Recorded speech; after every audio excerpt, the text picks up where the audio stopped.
On vous souhaite la bienvenue à ericlatour.com. Au cours de cette émission, un seul invité, Yvan Berthelot, 2 sujets par contre.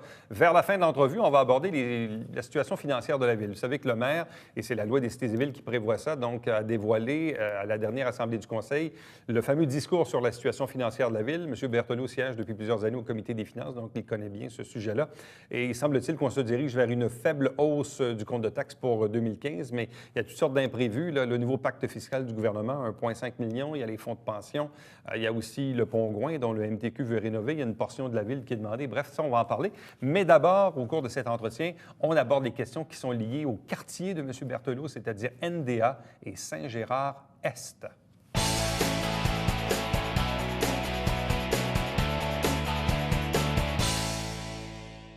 Depuis le début de l'automne 2014, on s'est donné comme rendez-vous de recevoir presque à chaque semaine les conseillers municipaux de la ville de Saint-Jean-sur-Richelieu. Question de faire un peu l'état des lieux, le bilan de la dernière année. D'autant qu'il y a un an, on était en élection, donc ce n'était pas du tout le même contexte. Il y a des nouveaux conseillers, il y en a des plus anciens qui sont devenus de réels seniors. C'est le cas d'Yvan Berthelot, que je regarde du coin de l'œil. Bonsoir et bienvenue. Oui, je suis un vrai senior. Avec Mme Marcoux, ça cumule quelques années quand même. Oui, Mme Marcoux en a un peu plus que moi. Là. Elle a commencé avant moi. Moi, je m'en vais tout de même sur la bonne quinzaine. Là. Qu'est-ce qui reste à faire dans le quartier Notre-Dame-Auxiliatrice et la partie de Saint-Gérard qui vous appartient? Mais écoutez, c'est vrai qu'il y a eu beaucoup de gros défis de relever, là, tant dans Saint-Gérard que dans NDA. Il n'en reste pas moins que le parachèvement de la Seigneur est un dossier important. On sait que, bon, il y a un imbroglio juridique là-dessus. On espère que le dénouement va arriver en 2015. En tout cas, le procès, l'audition est prévue, je pense, vers la fin janvier. Donc, il va tout de même y avoir, après ça, dépendamment des orientations du tribunal, il va tout de même avoir un défi, à savoir qu'est-ce qui arrive avec les terrains de la Seigneur, comment on le redéveloppe. Tout ce site-là, BMR va-t-il poursuivre ses activités? Le bingo, est-ce que l'entreprise privée va vouloir profiter d'une occasion pour essayer de réhabiliter ce secteur-là? Là, il y a tout un secteur encore en redéveloppement au niveau de la Seigneur. Puis dans Saint-Gérard, même si on a réglé une bonne partie des infrastructures, il y en a encore beaucoup à régler. Et il y a aussi que là, on commence à doter un petit peu plus, je ne sais pas, des jeux d'eau, par exemple. Mme Poisson et moi, on s'est entendus. On avait tous les deux notre programme électoral des jeux d'eau. Alors, c'est clair que question d'efficacité, on a décidé de le mettre dans le parc Raymond-Lefebvre, qui est un peu la frontière, si on veut, entre nos 2 districts électoraux. C'était le parc de mon enfance. Donc, c'était le parc de votre enfance. C'est vrai. Alors, vous allez pouvoir y aller pour voir les beaux jeux d'eau qui vont s'installer dès l'été prochain. Donc, c'est un projet. Puis, il faut améliorer nos parcs et surtout nos corridors scolaires. Nos corridors scolaires, sécurité près des écoles. Alors, l'école Saint-Gérard, l'école Notre-Dame-Auxiliatrice, c'est des dossiers importants qu'on va avoir à débattre. Bon, si on y va morceau par morceau, revenons sur la Seigneur, parce qu'évidemment, on a vu au fil du temps la clinique Midi-Soleil s'installer. Là, on voit à côté de l'édifice Bell la Banque nationale qui se construit à l'intersection de la rue Saint-Louis. On a vu à l'arrière le CHSLD également qui s'est construit, les tours, le complexe du groupe Maurice. Bon, dans le fond, tout ce qui reste à développer pour ce quadrilatère-là, c'est les fameux terrains sur lesquels il y a un imbroglio entre M. Sanson et son ex-associé. Là. Oui, exact. Ça, plus possiblement l'agrandissement de la clinique médicale. Là, il y a un bout là, qui n'est pas terminé. Il n'y avait pas des rumeurs à un certain moment que le C3S envisageait de peut-être justement aller dans la portion agrandie pour déménager le CLSC? Ça faisait partie des rumeurs? Oui, il y a eu des rumeurs, mais ça n'a pas été concrétisé réellement. Donc, mais il pourrait y avoir encore une phase de développement. Oui. Sur la partie, disons, la partie sud. Sur la partie sud, il y a encore de la place, effectivement. Plus tous les terrains là, résidentiels qui doivent, ni plus ni moins, encercler pratiquement le groupe Maurice. Là. Bon, et ça, dans le fond, qu'est-ce qui était prévu pour ces terrains-là qui bordent en quelque part le chemin de fer, l'arrière de la clinique Midi-Soleil et les tours Maurice? C'était essentiellement des unités de condominium ou d'appartements, environ 300 unités. De qualité, quelque chose de qualité avec stationnement souterrain. Donc, c'est le plan que le Conseil avait retenu avant qu'on arrive avec ce petit imprévu. Mais une fois la propriété donc des terrains et tout ça, une fois réglé, le souhait du Conseil, c'est qu'on poursuive ce qu'on a commencé, c'est ça? Oui, poursuivre ce qu'on a commencé, mais on ne sait pas encore qu'est-ce que le juge va décider, parce que nous, il faut se rappeler que Compte tenu de la situation, la Ville a dit, mais écoutez, je pense que le protocole n'a pas été respecté. On demande donc de mettre fin au protocole à l'entente qu'on avait, de nous remettre dans les dispositions initiales, c'est-à-dire complètement, même si on est encore propriétaire de nos terrains, Oui. on veut que les engagements qu'on avait pris envers des investisseurs tombent. Et là, on décidera à ce moment-là qu'est-ce qu'on fait avec nos terrains, si on va en appel d'offres publiques ou... Bon. De l'autre côté, l'autre quadrilatère dans lequel il y a le BMR, mais un petit peu plus loin, le bingo et les autres commerces qui sont sur cette rue-là.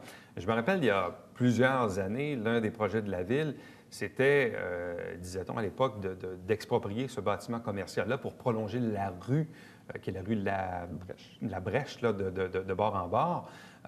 Puis là, après ça, BMR, en principe, devait se construire sur Grand-Bernier, mais dans le but de déménager le BMR, au travers de ça, s'est construit l'école de danse Denise Bonneau et, je pense, un vendeur de pièces d'auto, là, non loin, sur le boulevard Saint-Joseph.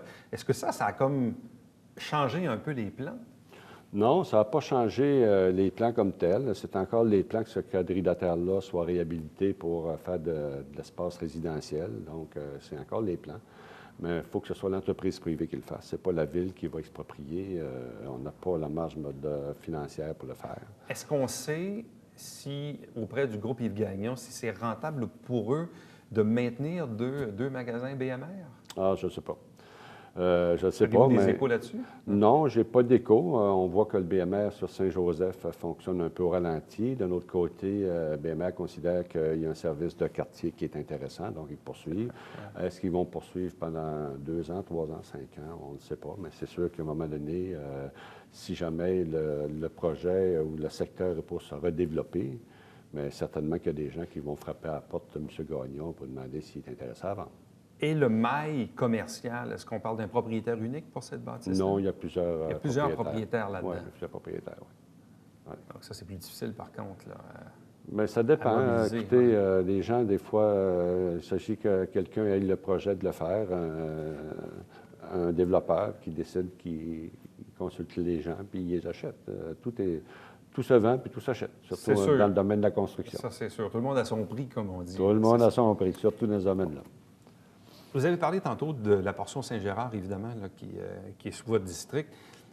Moi, je pensais que toute cette problématique des infrastructures, notamment les inondations qu'on avait dans le temps avec ce qu'on a fait sur Dorchester, notamment, Saint-Michel également.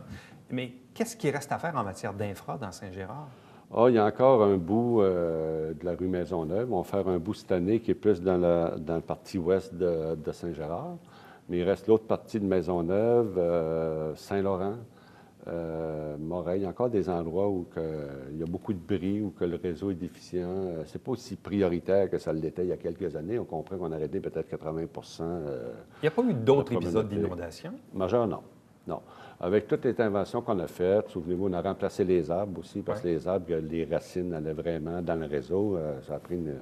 Bon, les gens étaient sceptiques quand on a commencé à faire ça. J'ai eu beaucoup de critiques, mais après ça, M. Berthelot, ça a vraiment aidé à régler la problématique. Donc, on a eu plusieurs interventions, puis il faut poursuivre. On poursuit aussi, là, on prévoit la prochaine phase, si on veut, c'est d'envoyer tout ça vers Saint-Edmond maintenant. Bon. Parlons maintenant de l'enjeu de 2M Ressources. Il s'agit d'une entreprise qui est située à l'intersection de la rue Saint-Michel et du boulevard de Normandie. Entreprise qui fait de la récupération de verre notamment. Les citoyens se plaignaient depuis des années que les gentils oiseaux transportaient les morceaux de verre sur leur pelouse, que les gens ne pouvaient même pas se promener nu pied sur leur gazon, que ça créait des problèmes de bruit aussi et de toutes sortes de problèmes. À un certain moment, et je me rappelle, puis là on remonte quand même assez loin, la Ville avait entrepris des démarches avec le propriétaire pour le déménager, mais disons que la bonne ou la mauvaise foi, disons... s'est inséré dans le dossier.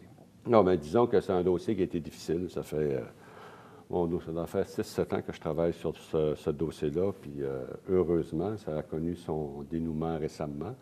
On a réussi à une entente avec le propriétaire de 2M Ressources et de concert à la participation des citoyens. On a fait une entente. Les citoyens ont participé à cette entente-là, ont eu le libellé, ont fait leurs suggestions. On est arrivé à une conclusion qui est satisfaisante. Donc, prochainement, il n'y aura plus de camions qui vont passer par Normandie. Donc, ils vont passer plutôt par la rue Saint-Louis. Il va y avoir une sortie près de la voie ferrée qui va se faire. Il y a un site qui appartient à la Ville qu'on va louer à 2M Ressources. 2M Ressources a des obligations d'enlever son tas de verre extérieur, de le traiter. Et aussi, il va avoir l'obligation de construire 2 mégadômes, là, on appelle des mégadômes, ça s'appelle comme ça, là, des entrepôts, en fin de compte, pour y mettre son verre. Donc, il n'y aura plus de verre extérieur. Et ça va se faire en arrière d'un écran végétal d'environ 30 mètres qui est déjà là.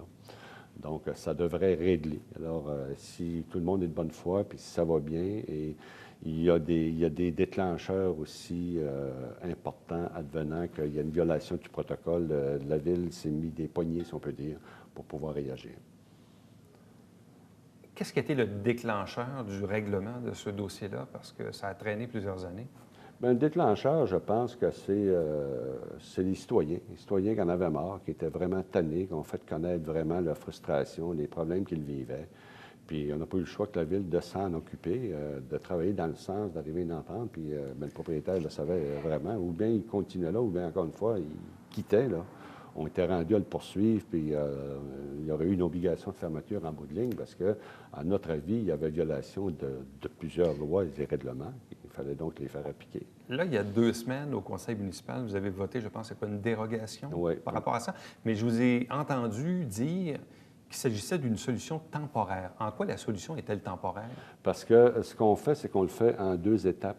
On fait temporairement, c'est-à-dire pour 2 ans, le terrain sur lequel le propriétaire de 2M Ressources va s'installer est loué à la Ville pour 2 ans. Donc, il y a des obligations pour 2 ans. J'aurais peut-être dû dire transitoires, parce que pour 2 ans, s'il remplit ses obligations, bien, par la suite, la Ville va céder le terrain, va vendre le terrain. Mais il y a des obligations très importantes à rencontrer d'ici là. Et ce terrain-là est non loin de son emplacement actuel? Il est en arrière, il est à l'ouest. Ce qui va permettre l'accès sur Saint-Louis, entre autres. Exact, c'est ça, exact. Il va sortir le long de la voie ferrée sur Saint-Louis. Donc, plus de camions la nuit qui vont passer sur Normandie ou le jour avec des débris de verre et le reste. Est-ce qu'il y a des fois où vous vous posez la question à savoir qui dans l'appareil, il y a 20-30 ans, a décidé de mettre des maisons d'un côté puis de mettre des entreprises de l'autre? Je trouve que la Ville de Saint-Jean-sur-Richelieu a fait preuve d'une très mauvaise planification de développement urbain. Quand on regarde sur industriel, on appelle ça le boulevard industriel. On devrait l'appeler résidentiel industriel. Oui, il y a des immeubles d'appartements d'un côté, il y a des entreprises de l'autre. Écoutez, si on a des problèmes de développement aujourd'hui, c'est parce qu'on n'a pas réservé d'espace suffisamment pour notre parc industriel. Puis si on doit demander un agrandissement de notre parc industriel, c'est parce qu'on n'a presque plus de terrain. On est quasiment le nez collé sur la clôture, si je puis dire. Puis l'avenir doit passer par le développement économique.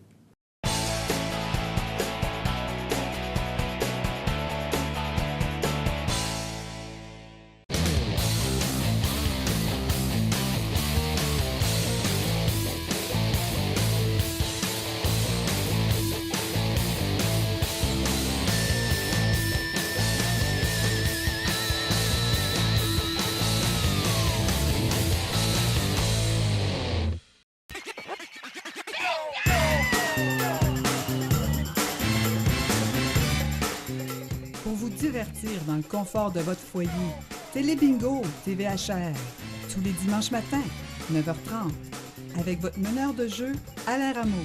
C'est un rendez-vous.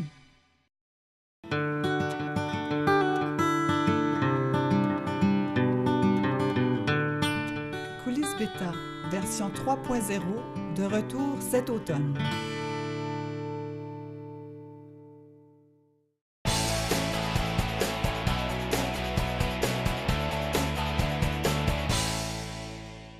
Évidemment, vous portez un autre chapeau, celui du comité des finances depuis plusieurs années maintenant. Il y a eu un changement d'administration, nouveau maire, nouveau conseil.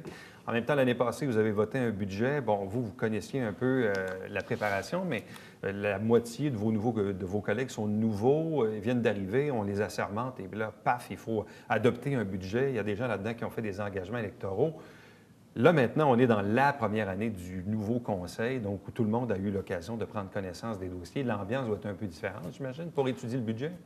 Oui, mais c'est différent. Les gens ont une maturité, je pourrais dire, financière. Les nouveaux élus comprennent très bien les enjeux de la ville de Saint-Jean, comprennent qu'on n'est pas une ville riche, comprennent qu'on a une situation financière qui, même si, je peux dire, statistiquement, notre ville est très bien gérée, on se défend bien par rapport à nos comparables, mais il n'en reste pas moins qu'on n'a pas de marge financière. Donc, les gens Et ça, savent. c'est dû à quoi? Pourquoi il n'y a pas de marge financière? Bien, c'est dû à notre assiette fiscale. C'est dû à ce que je dis. Moi, j'ai souvent dit, ça fait longtemps, je dis Saint-Jean n'est pas Westmount parce que des maisons à 600 000 à Saint-Jean, il n'y en a pas tant que ça. Donc, on sait qu'il y a beaucoup de petites maisons. Donc, l'assiette fiscale n'est pas importante. Puis, le développement économique, comme j'ai toujours mentionné, au niveau commercial, au niveau industriel, on est vraiment en carence, on est en manque, on est vraiment déficitaire. Et ça, M. le maire en a fait son cheval de bataille. Et le prochain budget va être vraiment orienté sur le développement économique. Puis je salue l'initiative du maire en ce sens. Bon, d'ailleurs, lundi dernier, c'est une obligation de la loi, donc le discours du maire sur la situation financière. Bon, on parlait évidemment de continuer d'offrir les services, parlait des travaux d'agrandissement à l'hôpital du Richelieu, dont les travaux sont vraiment amorcés, parlait de l'inauguration du square du Royal 22e, parlait également du remplacement du pont Gouin. D'ailleurs, à la fin du conseil, vous avez fait quand même une certaine sortie publique. Initialement, le nouveau pont Gouin, le MTQ parlait d'un chantier d'à peu près 75 millions. Là, on parle plus de 100 millions. Initialement, la quote-part de la ville devait être d'à peu près 15-16. On parle maintenant de 18 millions.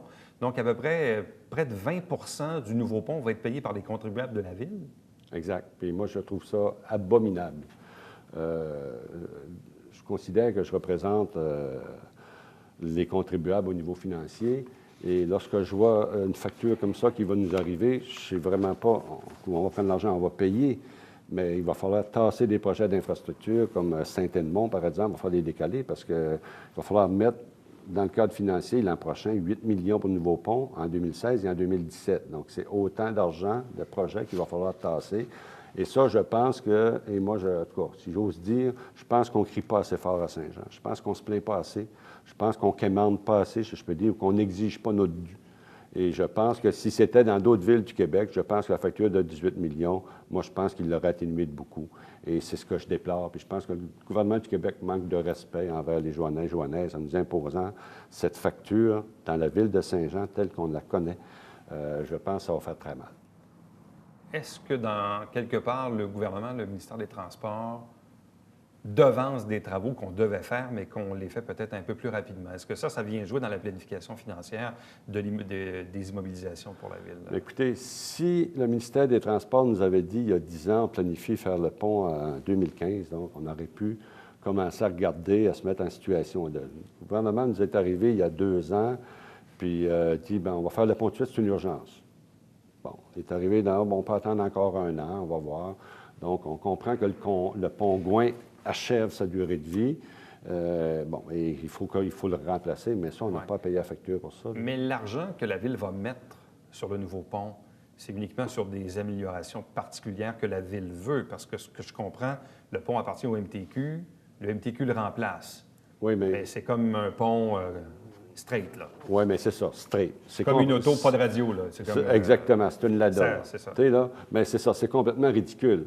On arrive dans une ville où on va investir 40 millions sur notre centre-ville. On va mettre autant sur la protection des boisés, développement économique, et bon, l'électrification des transports et le reste.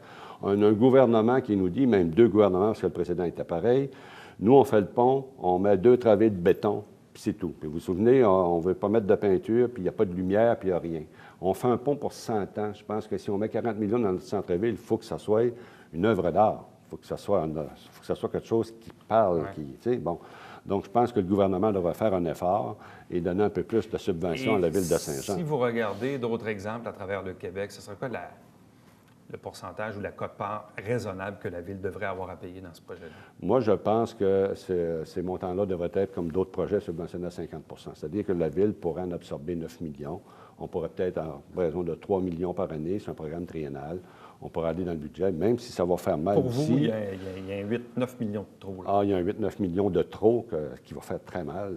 Comme je vous dis, qui va déplacer le projet d'infrastructure. Il ne faut pas oublier qu'on a une facture d'1,5 million, là, que les contribuables vont payer aussi. Les gens l'ont peut-être vu dans l'actualité récemment, l'espèce de deal d'entente avec Québec, Montréal, le gouvernement, l'UMQ, mais l'UMQ s'est fait critiquer notamment par Trois-Rivières, par Laval, par Saguenay. Et pour ici, on parle d'à peu près quoi, 1,5 million là, de cette espèce de pacte fiscal temporaire? C'est 1,5 million et je suis d'accord avec les villes de Saguenay, Laval et autres.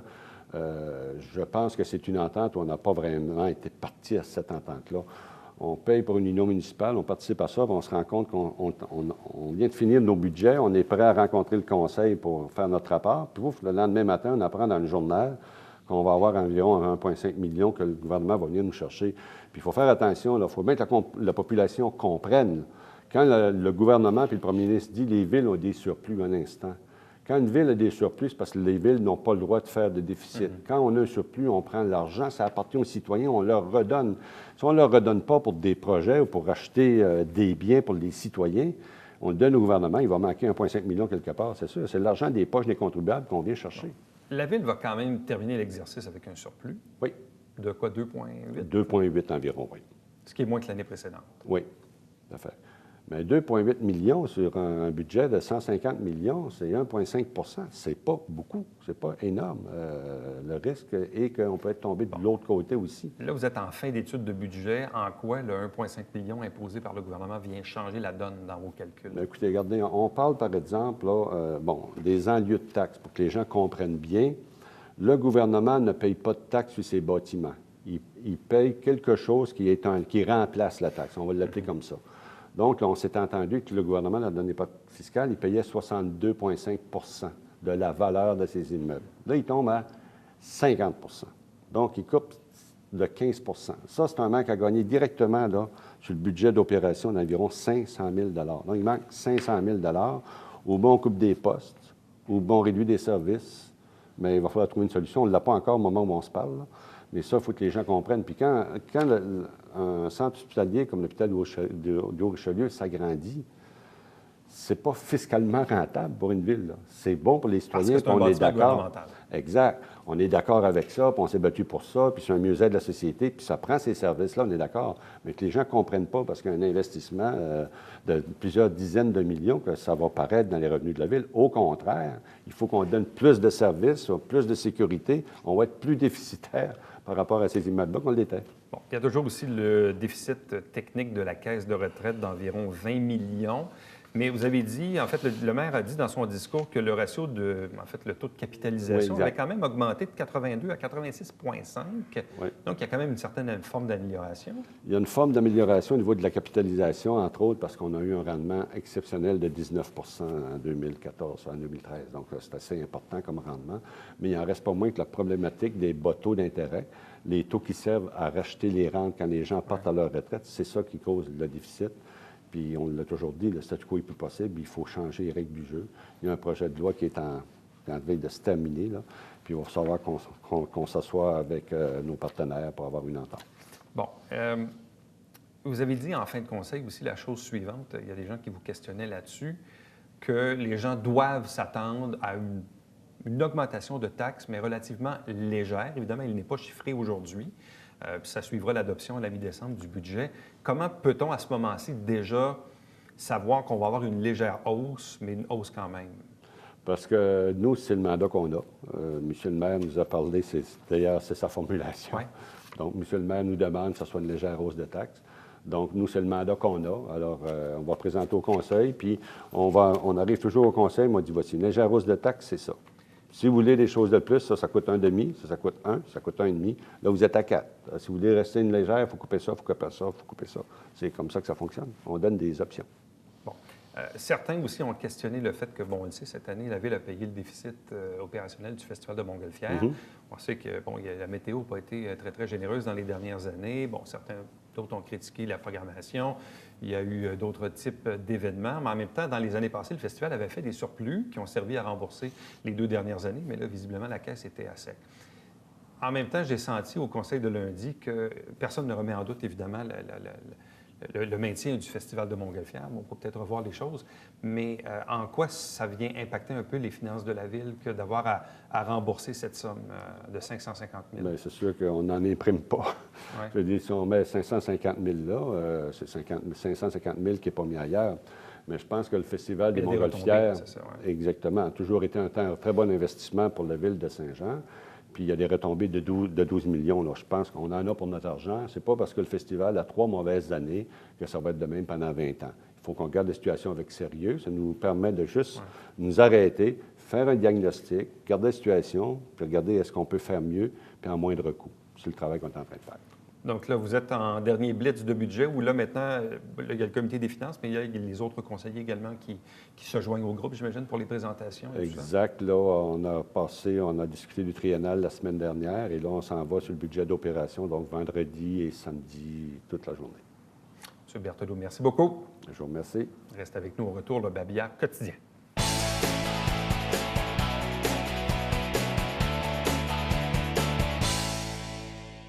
C'est déjà le temps de vous inscrire aux différents ateliers du service des loisirs de la Ville de Saint-Jean-sur-Richelieu.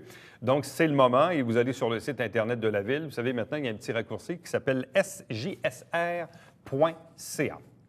À chaque semaine, on vous présente l'émission Saint-Jean-sur-Richelieu. Qu'est-ce que c'est? C'est en fait des extraits du Conseil de Ville. Nous, le premier et troisième lundi du mois, on fait la captation du Conseil. Avec un conseil, on choisit des extraits qu'on vous diffuse dans les 2 semaines suivantes.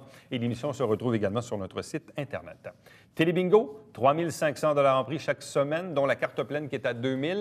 À noter que l'émission est en direct le dimanche matin à 9h30, bien sûr, mais c'est au câble 9, ne pas confondre avec le 609. Pour connaître la liste de nos détaillants, ceux qui vendent des cartes de bingo, les livrets, tvhr9.com, vous téléphonez ici 358-1912. Voici les coordonnées de la télévision du Haut-Richelieu. On est au 145 rue Richelieu dans le Vieux-Saint-Jean. Pour me joindre directement par courriel, ericlatour@tvhr9.com. Visitez notre site Internet. Notez qu'il est actuellement un peu en reconstruction. Donc, dans les semaines à venir, ça devrait évidemment vous offrir également un autre produit. Entre-temps, si vous désirez bien sûr avoir un lien très rapide vers nos entrevues qui sont en format YouTube, vous allez sur notre page Facebook, facebook.com/tvhr9. Vous cliquez « J'aime ». Vous pouvez nous suivre également sur notre compte Twitter. Et l'émission que vous regardez est diffusée tous les jours de la semaine et en rappel le dimanche à partir de 16h. À demain. Bye-bye.